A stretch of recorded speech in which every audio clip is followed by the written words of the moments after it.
The Fema plans to imprison American citizens have generated a lot of interest around the country in locating the potential prison camps throughout the country. These may be facilities currently being used as prisons, such as those you saw earlier, or prisons that are being built supposedly in the name of the war on drugs, or facilities that have other uses but which could be quickly used to detain large numbers of people, such as this Amtrak facility in Beech Grove, Indiana. We're standing now in the main parking lot, which doesn't look too sinister. At this level, it is a very large parking lot, fenced on all sides by fence topped by barbed wire. It also has these electronically operated turnstiles.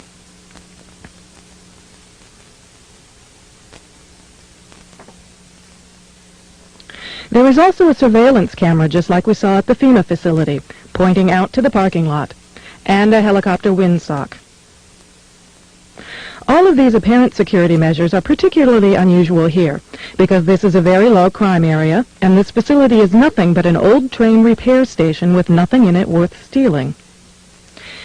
In this portion of the parking lot is a brick building, suitable for processing, next to a gate that leads right out to the railroad tracks, and all of this is contained inside a fully fenced area, now 3 layers deep in fencing at this point. This U.S. Air Force train indicates federal and military involvement. Facing the opposite direction, you can see that this area, too, is a very large fenced area with railroad track running the length of the fence and plenty of warehouses.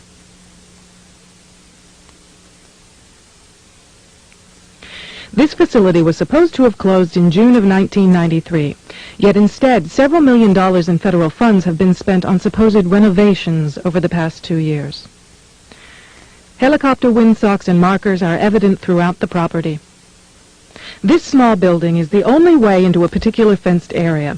Inside this building, we see more of the motion-activated detectors, electronic turnstiles, and prison bars.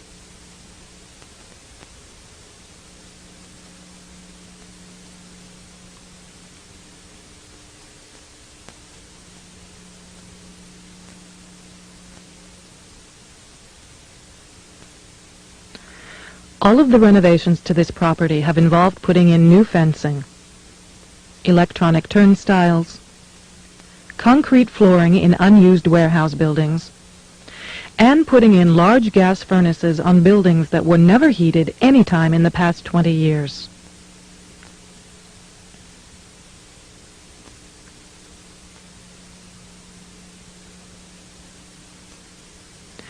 Outside this building is fencing and a cattle run section of fence, all topped by barbed wire, pointing inward, not to keep people out, but to keep people in.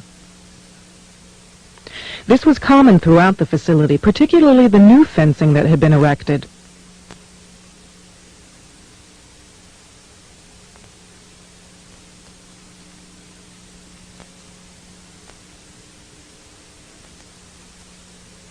Inside the fenced area on the other side of the building, you'll see signs that say Red Zone, right up next to the railroad tracks that run the length of the fenced area.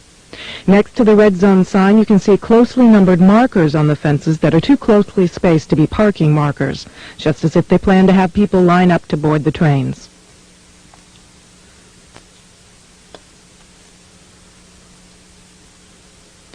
Here's a helicopter marker on the power lines outside the facility, indicating expected helicopter traffic, and again, another tall radio antenna. Looking around, you can get an idea of how huge this place is and how many people it could contain in its fenced-in area. In yet another fenced area, we see a large warehouse building at the end, with the electronic turnstiles in front of it. The building is one that has a new concrete floor, and its doors and windows have all been blocked. Outside, there are new gas pipes.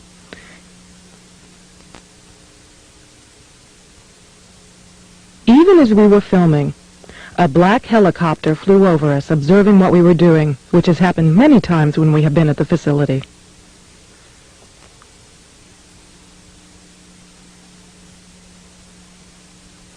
The gas lines and gas pipes at the facility run the length of the buildings.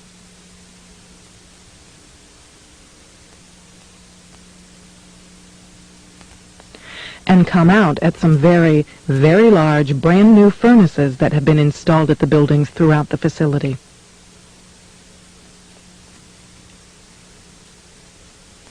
We found this crane, which has seen better days, but is plainly marked U.S. Army in the middle of the stockyard.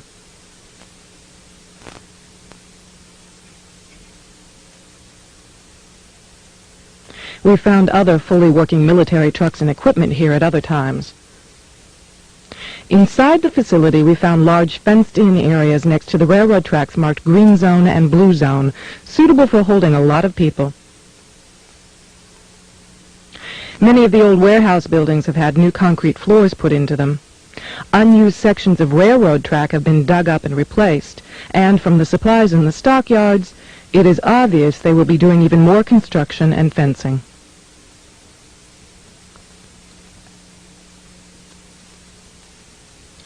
Senator Lugar of Indiana recently obtained more federal funding to renovate this facility, which is supposedly only for the repair of broken trains and where most of the buildings on the property haven't been used for years.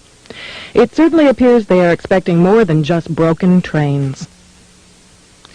This tower, overlooking the entire facility at one end of the facility along the railroad tracks, also has a radio antenna on it with a ladder up inside of it. It would make an excellent watchtower.